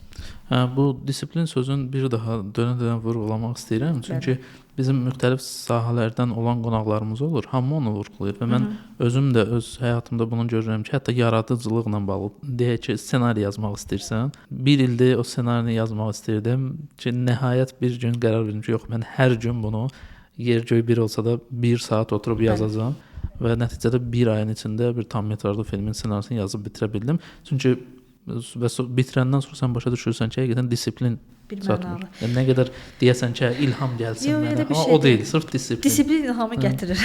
Düzdür, Eynən. Bir də ki, bilirsiniz, necə ki biz zərərli vərdişlərə görmədən öyrəşirik. Yəni zərərli vərdiş dediyim məsələn də bəsit. Biz kilo alırıq da. Baxırıq ki, ilin əvvəlində filan qədəri, ilin sonunda 5 kilo almışıq. Biz bunu planlayaraq almırıq ki, zərərli vərdişlər, zərərli asılılıqlar, vərdişlər az-az gəlir, az-az gəlir, sonra bizə sürpriz edir. Amma biz müsbəti öyrənmək istəyəndə, məsələn, tutaq ki, kitab oxumaq istəyirəm. Fikirləşirik ki, bu kitabı bir günə qurtarmayacamsa mən işə yaramam. Ay sağ ol. Halbuki, yəni o kiloqramlarımız kimi də onu bir səhifə oxusan, o vərdiş formalaşacaq. Sadəcə biz müsbət şeylərin sürətli olmağını istəyirik. Zərərli şeylər isə öz belə deyə zamanla dostdur. Yavaş-yavaş zamanla gözə batmadığımız şəkildə. Məsələn, bu gün telefona çox baxırıq, önəmsəmirik, amma illa da zərəri olacaqdır. Bu günlər fast food istifadə edirik. Arasıra nə var? Deyirik nə var ki, arası illaki zərəri olacaqdır. Buna görə də müsbət davranışlarımızı da elə qəbullanmalıyıq ki, xırda, balaca, ümumi yox. Disiplində belədir. Dəfə çəkirsiniz ki, ona. Yox, çünki siz deyirsiniz, bayaq dediniz ki, yeniyetmələr bir şeyin tez olmasını istəyirlər. Mən başa düşürəm ki, yetişkin insan olaraq da elə ilk növbədə mən özümdən götürüm də, deməli o yeniyetməlikdə olan o mənfi tərəf elə mənim özümdə də var da ki, müəyyən müsbət şeylərin sürətli olmasını istəyirəm. Bu bilirsən nədən qaynaqlanır? Mən sizə bayaq dedim, mənə yazırlar ki, o cücəni alın verin də. O 21 gün niyə uşaq əziyyət verirsiniz? Niyə əziyyət verim? Hər gün onun qayğısına qalır, gözləyir. O da səbirsizlənir ki, bəlkə test çıxartıram. Yox, 21 gündən test çıxmır. Bu gün bu cücədə olacaq, sabah kitabda olacaq, dəftərdə olacaq, başqa şeylərdə başa düşəcək ki, gözləyəndə, yavaş-yavaş səbirlə edəndə sona gəlib çıxır. Biz çox gözəl ana atayıq deyə uşağa hər şeyə hazır verəndə o yeniyetməlikdə hormonal təsirlərdən ümumiyyətlə gözləmək istəməyəcək. Yetişkinlik dövründə də belə hər şey keçişdirəcək. Gördə alınmır, yarı buraxacaq, motivasiyadan düşəcək, bir şey eləməyəcək. Bu belə bu şəkildə gedəcək. Bizim kütlənin motivasiya düşüklüyünü göstərəcək bir sizə şey deyim, güləcəksiniz. Məsələn, biz istəyirik ki, hər şey ayın ya 1-i, ya 1-ci ayda, ya filan ayın başlanğıcı, ya həftənin başlanğıcında olsun ki, sanki bu ayın 1-də, həftənin başlanğıcında olan şeylər hər birisi biz tutarlı olacaq da, elə deyil. Məsələn, iradəsi güclü olan adam ayın gününə, həftənin ilinə falan baxmır. Məsələn, 25-də qərar verir ki, bu gündən etibarən məsələn başlayıb filan şeyə başlaya bilərəm. Amma çox əksəriyyətiniz soruşun hamısına. Yeni ildən idmana başlayıram. Eynən. Hamı yeni il sorularına baxırsınız da, hamı il başlayandan sonra yeni qərarlar qəbul elədim. Tamam, başlanğıclar gözəldir, amma yəni və nə edirlər? O qərarı bu gün verəcəm deyə özünü inandırır, amma işlər çıxır, alınmır və sonra bütün hər şey belə deyək də bastırılır, çıxır gedir. Buna görə də uşaqlara zamanı idarə etməyi, gözləməyi, təsəvvür biz terapi keçirik, bütün uşaqları birinci olaraq gözləməyi öyrədirik. Yəni Azərbaycan uşağına bütün terapilərdə uzun müddət seansların başlanğıcında gözləmə bacarığını formalaşdırmağı öyrəşirik ki, sən gözlə, hələ mənim sıramdır. Mən gözləyim, hələ ki sənin sırandır. Ona görə də görürsüz də yəqin sırada gözləyə bilmirik. Metro marşrutlarının dərdi məlum oldu. Əlbəttə. İndi hərdən bunu deyəndə valideynlər demişdi, Almaniyada Hitler vurub da cəzalandırıb, amma indi bu gün heç kəsə vurmur ki, bu gün hamı o disiplinə sahibdir ki, sırada gözləmək lazımdır. İşte maşınlar, yola çıxanda görürsüz də. Çünki bizdə o dediyim söhbət var, uşağa 21 gün niyə gözləyirsən, tez al ver, nə bilim, cücəni deyən valideynlərin uşaqları nə sırada gözləməyəcək, yetişkin olanda gözləmə səbri olmayacaq, kiçik bir fürsətdə əllərini gəlin edəcəklər ki, əzib keçsinlər insanları. Buna görə də birinci növbədə uşaq psixologiyası bilmək və özümüzü dəyişməliyik. Bu sosial mediada zorakılığa məruz qalan uşaqların psixologiyası nə cür pozulur və bu pozuntu nəticəsində çıxacaq problemlərdən, yeniyetmələri qorumaq üçün psixoloqlar nə tövsiyə edir? Bu necə soruşuram? Çünki həmin bu Adolescence serialında da həmin bu problemin yaranmasının səbəbi odur da. Biz orada psixoloqla söhbət 3-cü bölümdə olur, yanılmıramsa. Yəni biz oradan başa düşürük ki, bu məsələnin kökü hara gedir. Bilirsiniz, təsirə məruz qalma iki növ var. Biri var birbaşa, biri var dolayısı. Biri var mənə birbaşa təzyiq göstərsinlər, biri var ki, başqasını əzsinlər, mən oradan da təsirlənirəm. Ümumiyyətlə uşaqlar hər ikisi də uşaqlar üçün, yeniyetmələr üçün təhlükəlidir. Ki, məsələn, mən baxıram ki, filan oğlan filan qızı təhqir elədi və yaxud da qız oğlanı təhqir elədi. Bir də yeniyetmələrdə belə bir məsələ var. Yeniyetmə özünü təsdiqləmək üçün çox zaman basqın onların tərəfində olur. Məsələn, mən kimsə döyürəm, əslində ədalətsizəm, vurmamalıyam. Siz görürsüz ki, mən onu döyürəm, siz də başlayıb onu döyə bilərsiniz səbəbsiz yerə. Yəni mən də güclüyəm, bax mən də sənin kimi güclünün tərəfindəyəm. Çox heç vaxt fiziki yəni zehin olaraq bəlkə də istəyər ki, onu xilas etsin, amma özü də qorxduğuna görə, özü də çəkindiyinə görə adətən bunun tərəfində olur. Və siz sosial mediada şərhləri falan görürsüz. Məsələn, bir şey oldu, bir nəfər pislədisə, o birisi başlayacaq, bir də o da başlayacaq, o da pisləyəcək, qınayacaq, qınamağa gedəcək. Yəni belə dalğavari gedəcək, ta ki məsələn bir nəfər orada müsbət bir rəy yazsa, görəcək ki, bunun da yəni yazdığı və dediyi əsassızdır, başlayacaqlar yavaş-yavaş ona tərəf getmə. Amma yeniyetmə daha çox təzyiq eləyənin yanında və arxasında durur. Çox təəssüf ki, və yeniyetmə bu mövzuda tam oturuşmuyor fikir. O ki qaldı birbaşa onlara edilən təzyiq və təsir çox ciddi fəsadlar verə bilər. Ən başlanğıcda da uşaqların intihara meyl etməsi və onları intihara sövq edən fikirlər. Yeniyetmə üçün irəli dönəm düşüncələr hələ tam oturuşmadığına görə, sənin saçın belədir, gözün belədir, bədənin bu cürədir, bu şəkildədir dediyiniz zaman yeniyetmə birinci növbədə çarə axtarmağa çalışacaqdır. Görək çarə etməyə çalışan insan onun fikrini aşağılamasa. Məsələn, mənim burnum pisdir mama. Burnumda nə var, nə bilim nə, bu cür şəkildə dedikcə, onun duyğularını aşağıladıqca, yeniyetmə başlayır, buradan bir qapı çıxar yerim yoxdur. Başlayacaq digər variantlara keçməyə. Əgər bu onun əlindədirsə, bu onu dəyişməyə bacarırsa, yəni gücü varsa da, nə bilim çantamı bəyənmirəm, bir təhər pul yığım çanta alım tutaq kimi. Yox, əgər xüsusən bədəni ilə bağlıdırsa, serialda da biraz fiziki olaraq da əksikliklər qeyd olunurdu. Bu zaman yeniyetmə ya aqressiv, dağıdıcı davranışa keçir, ya da özünə zərər verir. Çox təəssüf. Özünə zərər vermənin də formaları var. Fiziki zərər vermə, emosional zərər vermə. Emosional zərər vermə, məsələn, özünə qapanma, uzaq düşmə. Hətta bunun bir irəlisi də var. Məsələn, yeməkdən məsələn, şu yeniyetmə anoreksiyaları daha çox görünür də, bilirsiniz. Qidadan imtina edirlər, özlərini kök zənn edirlər və ümumiyyətlə çox belə deyək, aşırı kilo verirlər. Hətta anoreksiyanın sonu ölümlə də nəticələnə bilər. Məsələn, yeniyetmələrdə bunu daha çox görürük.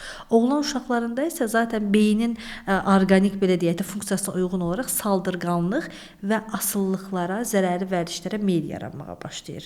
Və onlar da başlayırlar bu zərərli vərdişlərə meyl etməyə yavaş-yavaş. Ailə bunun çox xəbəri olmur. Çox təəssüf olsun ki, sonunda bu ortadan qalxır. Və bir də valideynlər sosial mediada yeniyetmələrin xüsusən paylaşdığı paylaşımlara biganə qalmamalıdır. Bunu da deyim ki, statistika göstərir ki, özlərinə zərər verən yeniyetmələr ən az 2 həftə və 1 ay, 2 həftə, yəni ortalama 1 ay aralığında bunun siqnallarını verir.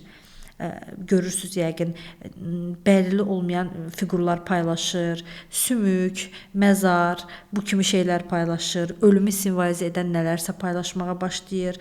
Yəni yeniyetmə bunu boş-boşuna etməz. Yəni düşüncələri var, onun davranışa keçməməsinin qarşısı alınmalıdır. Bunu da qarşısını almaq üçün bunun səbəbini tapmalıyıq ki, bu nə ilə qaynaqlıdır. Bir də olur bəzən sinifdə, məktəblərdə, mən məktəblərlə bu deyil, içi dışlı olduğuma görə bilirəm. Məsələn, həqiqətən bir nəfər çox toksik olur.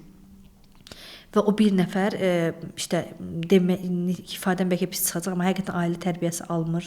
Yetişkinlərin də vəziyyət veclərinə deyil və o toksik uşaq digərlərinə həm fiziki, həm mənəvi çox zərər yetirməyə başlayır.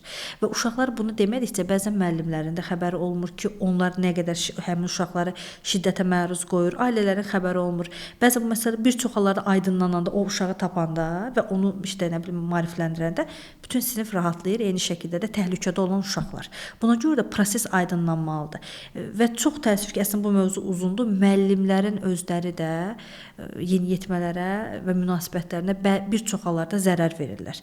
Problemli uşağı tapır. Məsələn, bilir ki, bu uşaq problemlidir. İki variant var. Ya uzaqlaşsın, ya çıxsın. Yəni mənəvi dəstəkdən daha önəmli. Və yaxud da ki, sadəcə mənim gözümün qabağında heç bir şey eləməyin. Sonra nə istəyirsin? Mənim dərsimdə, mənim sinifimdə, mənim vəziyyətdə hamı sakit otursun. Tamam, o 45 dəqiqə sakit oturacaq, amma bunun tənəffüsü var, məktəbdən sonrası var, məktəbdən çölü var. Buna görə də burada ailə, məktəb və uşaq üçbucağı çox önəmli olmalıdır. Siz danışdıqca mən öz məktəb illərimi xatırlayıram və dediyiniz şeylərin birə-bir yəni görmüşəm də siniflərdə sözün həqiqi mənasında parazit kimi olan uşaqların bütün sinifin nə tər əhval-ruhiyyəsini məhv elədiyini də hərfi mənada müəllimlərin bundan böyük əksəriyyət müəllimlərin xəbərsiz olması və yaxud da ona ümumiyyətlə əhəmiyyət verməməsi, mən əminəm ki, bizi izləyib dinləyənlər arasında da bunun şahidi olanlar olub. Bundan ötəsi də məni narahat edən odur ki, bugünkü gündə də bu məsələlər var və mən əminliklə sadəcə öz ətrafımdakı müşahidəni əminliklə deyə bilərəm ki, məktəblərdə olan psixoloqlar bu işdə kifayət qədər səriştəli deyirlər. Çünki yenə də hər bir psixoloq fərz eləyək ki, siz deyək ki, psixoloqsuz da öz üzərinizdə işləyirsiniz, özünüzü inkişaf elətdirirsiniz. Siz psixologiya mərkəzləri açmısınız, nə qədər insan qəbul edirsiniz, əmək, zəhmət sərf edirsiniz, işçiləri cəlb edirsiniz, öyrədirsiniz. Normal olaraq bunun maddi qarşılığını da görürsünüz. Və bir də fərz edək ki, 300-500, lap deyək ki, 600 manat maaş alan bir psixoloq və bir məktəbdə deyək ki, 500, 1000, ya nə qədər şagirdi varsa, o nə qədər ona vaxt sərf edib, onun lap olsun 10 dənə orada zay uşaq. Nə qədər vaxt sərf edib, onların üzərində işləməyə maraqlı olacaq ki, və nə qədər o insan yəni buna yatırım etmək istəyəcək də, bu olmayacaq. Bu hamısı şərti və mənasız bir şey kimi görünür mənə. Deməli, mən bu məktəb psixoloqlarına münasibətim var. Məsələn, mən özüm müəssisə işlədirəm və mənə kim gəlir? Yəni özü öz ayağı ilə gələn insanlar gəlir də. Amma onlar uşaqların içində və mən həmişə bunu demişəm, deyəcəm də. Əgər bir məktəbin, bir sinifin müəllimi yetəri qədər maariflidirsə və sağlam düşünən bir şəxsdirsə, o uşaqların bizə ehtiyacı qalmayacaq. İnanın mənə. Müəllim valideyni də, müəllimin sözü valideyni bizdən daha keçərlidir. Yəni bu belədir də reallıq. Mən üzr istəyirəm, bununla da mən qismən razılaşıram, çünki valideyn bəzən o danışdığımız mövzu ki var idi. Valideyn özü bir şey deyil ki, müəllim ona təsir göstərir. Problem məncə ondadır ki, valideyn özü bir şey olmayanda vay onda müəllim ona söz çatdıra bilməz. Valideyn olan şəxs, ana, ata olan şəxsin hamısı sağlam deyil. Başa düşürsüz? Bu reproduktiv bacarıq intellektə baxmır da, başa düşürsüz? Hamı valideyn ola bilər fiziki olaraq, amma bu nə qədər onun haqqını verir. Əlbəttə, buna görə də təbii ki, orada 30 valideyndən 18-i, 15-i sizin dediyiniz seçeneyi qəbul etməyəcək. Amma sinifin rəhbəri mənəm deyə, yəni mən idarə edirəm sinifidir deyə, müəllimin bir sinifin içində haqqları daha üstündür. Məsələn, mənim qaydam budur. Məsələn, bayaqki əsgərlik misalına görə. Mən çox uzun bir zaman öncə bir məktəbdə bir psixoloq ilə kontakta girmişdim. Yəni nömrə də yadımdan çıxıb, qeyd etmək də düşünmürəm. Dedim, sizin məktəbdə problemli uşaq var.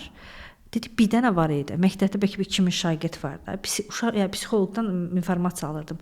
Psixoloq dedi ki, yəni bu da direktor da yanında oturmuşdu. Böyük ehtimal özünü direktora sadəcə göstərmək məqsədi ilə. Dedi ki, bir dənə uşaq var. Dedim, nə problem? Dedi ki, məktəbə gələndə bıçaq gətirmişdi üstündə və uşaqlar bunu görüblər. Dedim, aha, bildiyimdə təxmin. Dedim, neynədir? Dedi, neynəyəcəksin? Məktəbdən çıxartdıq. Dedim, necə? Dedi, məktəbdən çıxartdıq. Bizim məktəbə elə uşaq lazım deyil. Məktəbdən çıxıbsa, məktəbdən şərti olaraq çıxa bilər. Amma bu cəmiyyətdən, kütlədən çıxmıyor baxı. Yəni bu bizim içimizdə qalacaq da. Tamam, yəni ona o bıçağı daşımağın zərərlərini öyrətməyəcək qədər acizik və zəifik. Tamam, məktəbdə onu daşımaq olmaz, amma çöldə daşıyacaq, başqa yerdə daşıyacaq və sonunda hardasa bir yerdə əgər düzgün şəkildə maariflənməsə bir zərər verəcək kimisə. Bu günləri antisosial şəxsiyyət pozuntulu şəxslər ailəni başalıb gedir. Görürsüz də, nə bilim, sürətli maşın sürənlər, ona buna hədə qorxu gələnlər. Bunlar hamısı Antisosial şəxsiyyət pozuntusunun əlamətlərini daşıyan şəxslərdir, başa düşürsüz? Biz belə deyirik, yəni bunu analiz etmək lazımdır. Əslində cəmiyyətə bir klinik psixoloq pəncərəsindən baxmaq o da ağır verici bir şeydir ki, yəni kütləyə bu tərəfdən baxmaq çox ağırdır həqiqətən. Baxırsan ki, insan yəni problemli şəxsdir, amma bu problemli şəxs başqasına məsləhət verir, başqasına özünü ideal göstərir, cəmiyyətə ideal göstərir və cəmiyyət də öz əksikliyini onun üzərindən tamamlamağa çalışır. Mən nə qədər ana tanıyıram ki, sosial mediada özünü ideal göstərən qadınlar səbəbindən özünü hırpalayır, özünü əksik hesab edir, özünü o qədər aşağılayır, özünə travma verir. Niyə? O bacarır, niyə mən bacarmıram? Bəsit bir şey deyəcəm. Məsələn, evdə xadiməsi olan biri sosial media üzərindən özünü ideal ana göstərir. Halbuki bunun yeməyini, çayını, suyunu başqa insan. Bu qadın da çabalayır ki, bəs mənim də 2 uşağım var, onun da. Mən çayaq suyu çatdıra bilmirəm. Gör mən nə qədər yetərsəm. Bu yüzlərcə misaldan biridir. Və təsəvvür edin ki, bunu yeniyetmə görür də. Hələ tam olaraq beyni formu nə qədər böyük bir zərərə məruz qalıb. Ona görə biraz uşaqları birinci ailələr özləri üçün o pəncərələri təmizləsinlər, aydınlatdırsınlar və ətraflarına, ən azından ətraflarına onları başa düşəcək şəxsləri yığsınlar və onlarla təmasda olsunlar ən azından. Siz danışdığınızda mən o bıçaq söhbətini dediniz, nəyə xatırladım? Mən öz məktəbdə oxuyanda mənim yadımdadır ki, başqa bir məktəbdə oxuyan yuxarı siniflərdə idi də bir oğlanı məktəbdə xuliqanlıq etdiyinə görə, indi bilmirəm konkret nə etdiyinə görə nəsə bir əhəmiyyətli səbəblər vardı ki, o məktəbdən çıxarılmışdı. Onları həll eləməmişdilər də, məsələn, sadəcə o məktəbdən qovmuşdular. Onu gətirmişdilər bizim məktəbə. Sadəcə onun atası hansısa vəzifədə idi deyə o məktəbdə qalmağa davam etdi. 1-2 belə bir şəxs vardı. Bildiyim qədərilə onlardan biri sonradan həbsə düşdü. Mən indi xatırlayıram siz danışdığınızda. Mən indi başa düşürəm ki, o uşağın psixoloji problemi olub. Böyük ehtimal ki, uşaqlıqdan hər istədiyi şey yerinə yetirilmiş bir şəxs formalaşıb, gəlib o yaşa çatıb və onu biraz sirkə balı, bütün balı zayıdır.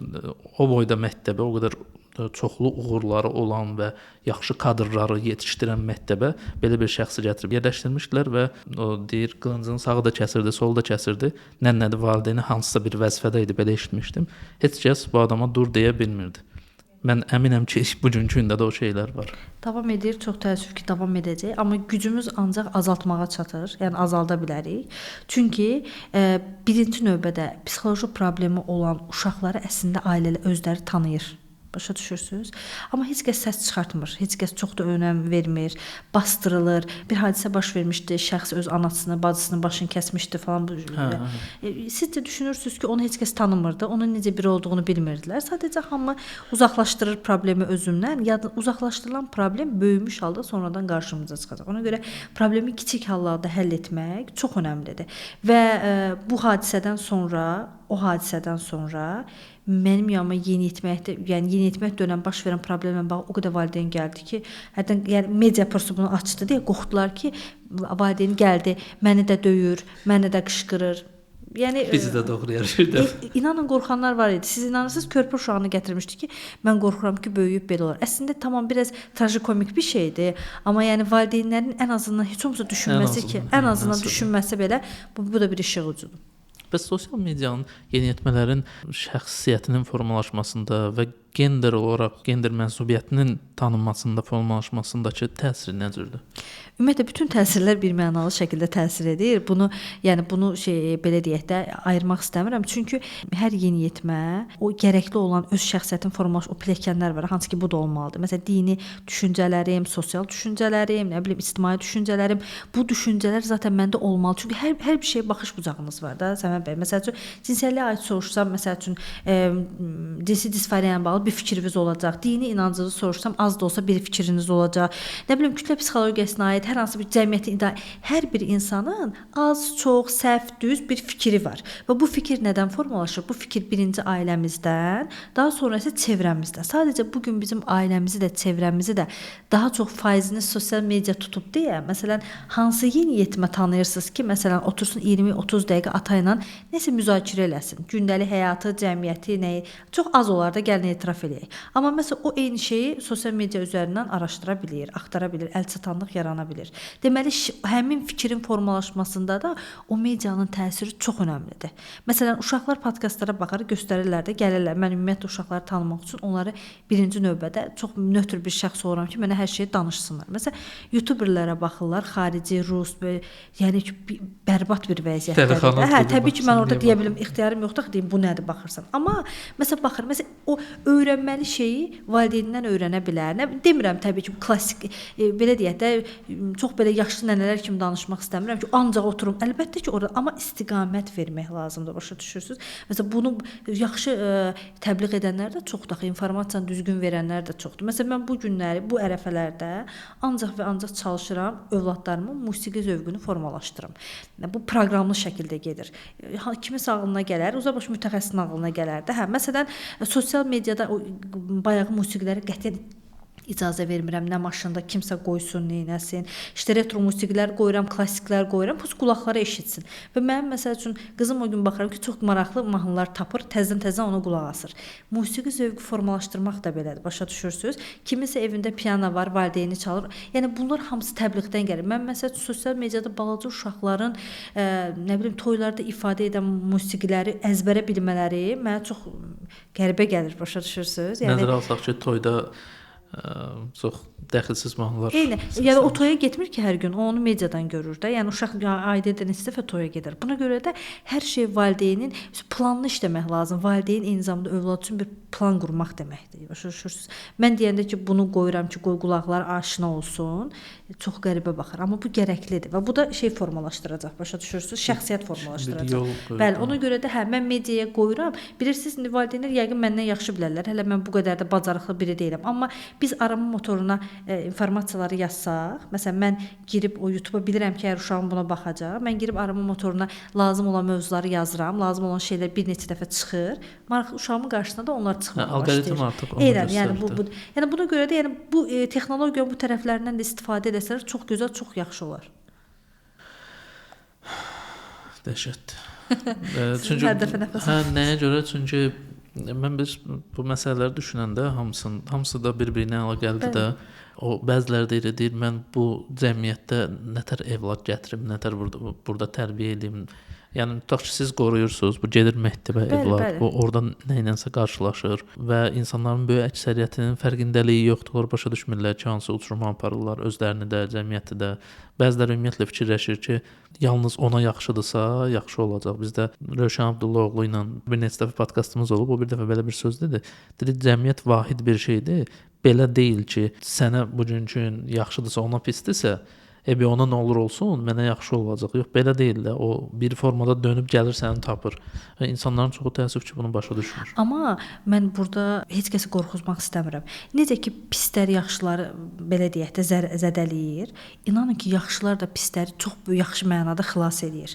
Məsələn, indi ola bilər ki, valideynlər belə qənaətə gələr ki, mən uşağıma əziyyət çəkirəm, onun nə bilim filan zövqlərini formalaşdırıram, təhsil verirəm, bilirəm. Onda deməli gedəcək məktəbə, düşəcək o məktəbdə. Yox, siz uşağınızı özgüvənli formalaşdırdıqca o da çəkəcək. Məsələn, 10 nəfər problemli uşaq varsa, bunun 5-i 50-50 problemlidir də. Yəni ən azından düşünmə bacarığı var. Sənin uşağın o 5 nəfərlə birləşib onları da qaldıracaq, olacaqlar 6. Bunlar olacaq 5. Sonra o 5-dən ikisi də qoşulacaq. Olacaqlar 7. Bu 3 nəfər qalsın. Onlar zaten cəmiyyətdə həmişə var olacaq. Başa düşürsüz? Ona görə də uşaqlarını düzgün maarifləndirməkdən qaçınmamalıdırlar. Yəni əlimi qolumu bağlayım da onda belə olacaqsa, yox, elə bir şey yoxdur. Zaten bu cəmiyyəti ayaqda tutan bu sağlam düşüncəli belə deyək, valideynlərin yetişdirdiyi gənclərdir, övladlardır. Bu gün dövlət sektorunda və digər o qədər savadlı gənclər kadrlar çalışır. Onlar 40 il, 50 illik stajı olan yaşlı nəsildən, yəni qat-qat daha ağıllı, savadlı və düzgündürlər. Yəni mənlə razılaşarsınız. Məktəbdə olur, bir də görürsüz 60 yaşında bir müəllim, direktor 40 ildir məktəbdədir məsələn. Amma gəlir 20, 25, 30 yaşında bir gənc o məktəbi elə gözəl bir vəziyyətə gətirir ki, ona görə də yəni ümiddən düşmək, motivasiyadan düşmək, mən bu kütlə üçün necə uşaq gətirim, övlad gətirim. Tamam, bunu zaten düşünən insan intellektual insandır. Bunu övladın qayğısını, övladın necə tərbiyə olunduğunu düşünən bir varlıq, insan ana-at olaraq həqiqətən ana-at olmağa hazırdır. Fikirləşir də ki, mən bunu ancaq yedizdirib, yatızdırıb geyindirməyəcəm. Mən bunu cəmiyyətə hazırlayacağam. Bunu da 10 valideyndən biri düşünür, ikisi düşünür. Başa düşürsüz? Digərləri deyir ki, Allah nə verdi, qoy uşağım olsun, necə böyüyər. Yəni bununla uşaq dünyaya gətirən sonra tərbiyəsinə də fikir vermirək. Ona görə də sağlam düşünən valideynlər burada qalsınlar, burada övlad böyüsünlər. Həqiqətən dəyərlərimiz, ölkəmiz çox gözəldir, çox yaxşıdır. Yəni bu insanlar da böyüyəcəklər, bu kütlənin həqiqətən sütunları olacaqdır. Mən buna əminəm. Yəni ən azından mən 2 övladımı bu istiqamətdə böyüdürəm, tərbiyə verirəm. Bir nə bilim uşaqla işləyən ana kimi, müəyyən səviyyədə statusu olan, düşüncəsi olan bir valideyn kimi düşünürəm ki, mənim kimi də çoxlu gənc var, çoxlu gənc analar var, atalar var və onlar həqiqətən bir-birimizi tanımasaq da bu yönümdə əlbir olsaq, çox uşaqlara cəmiyyəti çox yaxşı vəziyyətə gətirəcəyik.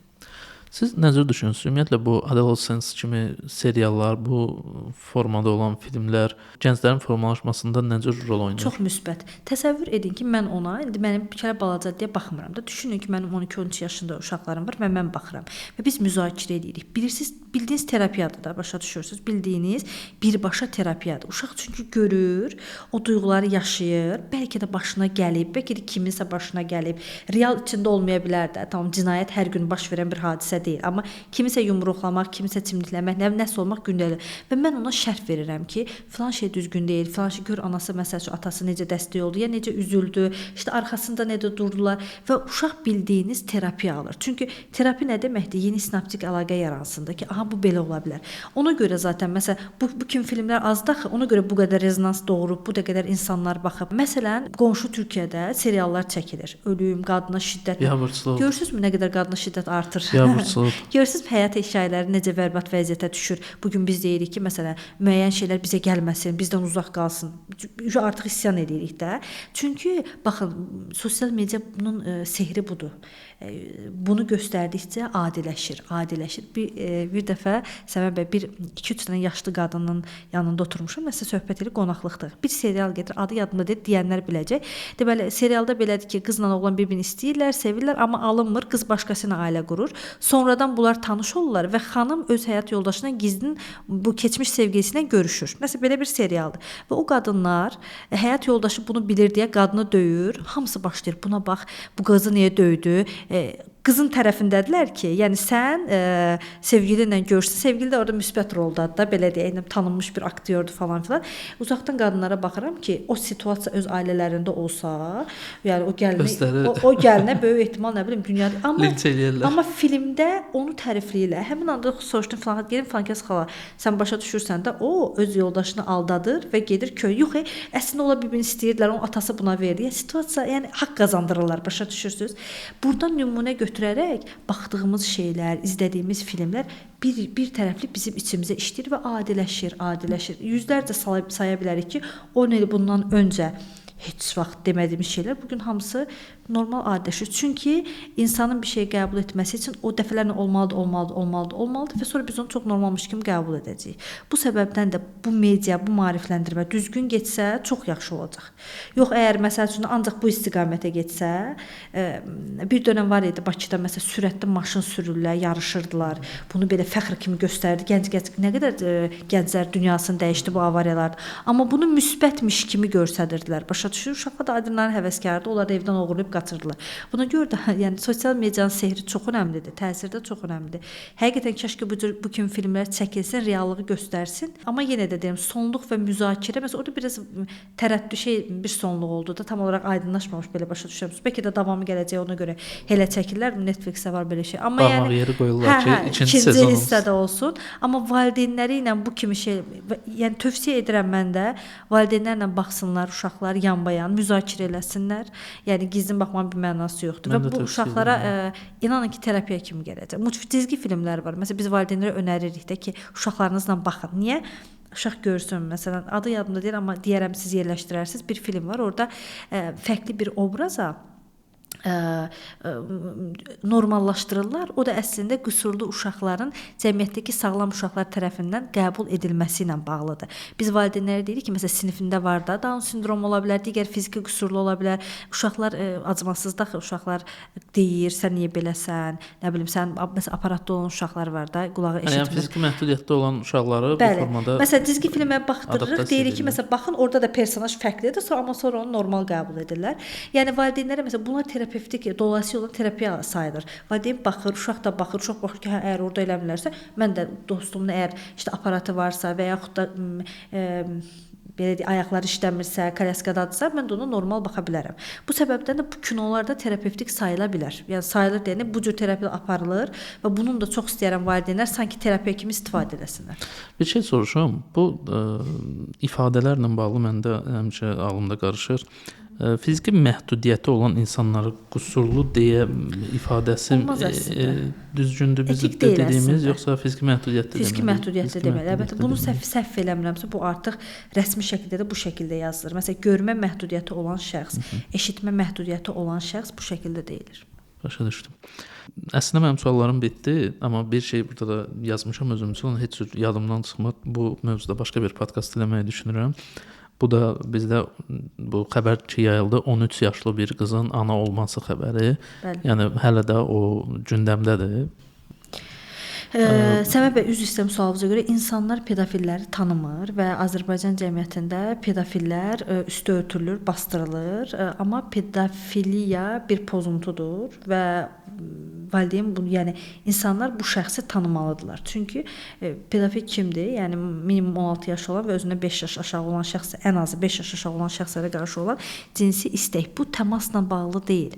Bu düşüncələr ola bilər. Bu yəni sadəcə əlini vurdu deyil də, başa düşürsüz. Onunla bağlı olan yəni bir insan əgər başa düşürsə ki, bir anlıq ayılırsa ki, mən məsələn balaca bir uşağa bağlı xəyalımda nəsə varsa, mütləq terapiyaya, mütləq psixiatra getsin. Baxın, psixoloqa yox, birinci psixiatra getsin. Çünki o başa düşsün ki, onda normal getməyən nəsə var. Bu düşüncələrini kiminsə yanında açıb deyirsə, əgər sizin ətrafınızda kimsə 19, 20, 25, 30 fərq yoxdur yaşında biri deyirsə ki, 12 yaşlı qız nə gözəldir. Onu mütləq siz tərpədin ki, yəni ki, bu normal deyil. Çünki hər bir insan öz cinsi inkişaf dövründə o pilləkənlərində adətən yaşıdır və qarşı tərəfin bəli, artıq cinsi bir münasibətə hazır olduğunu fizikən və yaş olaraq da belə deyək, başa düşdüyü insanlara qarşı qurmalıdır. Yəni körpələrə, uşaqlara qarşı qurmaq sağlam deyil. Nəinki körpələr, yəni bunun bir heyvan olanı da var və digər versiyaları da var da. Yəni cinsəl ilişkiyə real olaraq hazır olmayan nüanslar var ki, hansı ki bunlardan olmaz. Bu düşüncələr belə xəstə düşüncələrdir, sağlam düşüncələr deyil. İnanın ki, o mövzuda danışsaq bir saatda gedər, yəni çox gedər, çox geniş mövzudur. Bir də bizə şey göstərirlər bəzən. Nənəsi də 15 yaşında ailə qurmuşdu. Dönəmin fərqi var, kütlənin fərqi var, başa düşürsüz? Nənəsi zaten heç məktəbə də getmir. Eynən. İndi məsəl üçün uzadılmış ərgənlik, gec başlamış ərgənlik diaqnozu, yeniyetmə diaqnozu alan xəstələr var. 20 yaşı var, hələ də özünü yeniyetmə ərgən kimi aparır, yeniyetmə kimi aparır. 30 yaşı var, özünü yeniyetmə kimi aparır, başa düşürsüz? Üzr istəyirəm ifadəmə görə ana süd uşağını yedizdirir ana südü ilə. 5 yaşı var, 6 yaşı var, hələ də ana südü əmməyə çalışır uşaq. Sizə desək ki, patoloji xəstələr var, yəni daha yaş üstündə də istəyir bunu. Yəni bunlar normal deyil, başa düşürsüz? Buna görə də yəni başa düşürəm, cəmiyyətimiz sağlamla problemini ayıra bilmir, amma ən azından bu belə maarifləndikləri bir şeylər olduqca burada da nə olur? Sosial medianın gücündən düzgün istifadə edir də, başa düşürsüz. Amma bu mövzu mütləq danışın. Hə, bu mövzuda açığı mənim narahat edən qanuni tərəfidir. Mən düşünürəm ki, bizdə qanunda boşluqlar var və bunun üzərində işlənilməlidir. Çünki belə deyildi, mən həmişə bu nümunə yadıma düşür. Bizdə illər əvvəl sürücülərin kəmər bağlamamasına görə cərimələr aşağı idi və deyək ki, 10 sürücüdən 8-i rahatlıqla bağlamırdı kəməri və deyək ki, cəriməsi nədirsə ödəyərəm. Edə ki, cərimələr qalxdı, kəmərlər bağlandı sürücülər tərəfindən. Bəs maskaları nə deyirsiniz? Covid dövründə taxmıram. Yəni biz gördüyümüz odur ki, qanun olmalıdır. Qanunda boşluqlar varsa, onlar aradan qaldırılmalıdır və hamı üçün birmənalı olaraq keçərli olmalıdır ki, insan varlıq olaraq belə bir varlıqdır ki, o yəni başlı-başına buraxsan çox şey eləyər. Bəli. Ona görə qanun olmalıdır və qanunla nizamlanmalıdır ki, bəzi şeylərdə qanun çox sərt olmalıdır ki, kiminsə ağlına belə gəlsə, ən azından o təhdidi Bəli, görəndə, bəli, başının bəli. üstündə Eynən. qanunun təhdidini görəndə, onun qorxusundan ən azından Bəli, çəkinsin. fikrinizlə 100% haqlıyam. Çünki o qorxular istər maddi qorxu, istər fiziki qorxu insanların bəzən xəstə düşüncələrindən uzaqlaşmağına səbəb ola bilər. Düzdür. Belə bu qədər. Bizi izləyib dinləyənlər demək istəyirəm ki, bu serialın posterini bir daha indi çıxarıram ekrana. Adolescence. Bu seriala hökmən baxın, müzakirə eləyin ailə üzvlərinizlə, evladlarınızla, bacı-qardaşlar, nə bilim, müzakirə eləsinlər. Mən sizin danışdıqlarınızdan bütün danışdığımız söhbətlərin gəldiyi bir nöqtə var ki, danışmaq. Yəni insanlar bir-birinə danışmalıdır, müzakirə etməlidir, danışmalıdır və bir-birlərini dinləməlidir ki, əksər böyük sonradan problem kimi partlayan məsələlər bu formada danışılaraq, bir-birini dinləyərək, fikrini nəzərə alaraq öz həllini tapa bilər. Və təşəkkür edirəm sizə də gəldiyinizə görə. Sonda nəsə demək istədiyiniz varsa buyurun. Yox, mənə gəlir sonluğu həqiqətən çox gözəl və çox düzgün sonlandırdınız. Ünsiyyət qurmağı öyrənməliyik, ünsiyyət qurmağı, yəni həqiqətən öyrənməliyik kütlə olaraq, çünki ən böyük problemimiz ünsiyyət qurmağı bacarmamaq, bəzi şeylərin üstünü örtmək və bağlamaqdır. Ona görə də hər bir valideynə övladları ilə sağlam, düzgün ünsiyyət qurmağı arzulayıram və diləyirəm. Amin. Amin. Dostlar, siz də əgər kanala abunə deyilsinizsə, abunə olun və bizi sosial media hesablarından izləyə bilərsiniz. Onlara keçid videonun altındadır. Bizim layihə Coffee platforması üzərindən dəstək ola bilərsiniz maddi olaraq. Onda keçid videonun altındadır. Və bu gün danışdığımız mövzu və toxunduğumuz bu nüanslar ki var, onlarla bağlı mən həqiqətən tam səmimi deyirəm, maraqlı olar ki, siz də öz təcrübələrinizi, müşahidələrinizi paylaşasınız. Siz nələr görmüsüz? Məktəblərlə bağlı olsun, yeni yetmələrlə bağlı olsun. Yazın şərhdə öz fikirlərinizi bölüşün. Ola bilsin ki, siz nəsə belə bir şey yazasınız ki, başqa adamlar da onun şərhdə oxuya, bir onda fərqindəlik yarana. Biz özümüz nəsə öyrənə bilərik. Anar xanım nəsə görə bilər orada şərhlərdə, mən görə bilərəm. Ona görə şərh yazmaqdan çəkinməyin, bölüşün, paylaşın və həmişəki kimi çalışın sağlam və xoşbəxt olasınız. Bu çox vacibdir. Hələlik.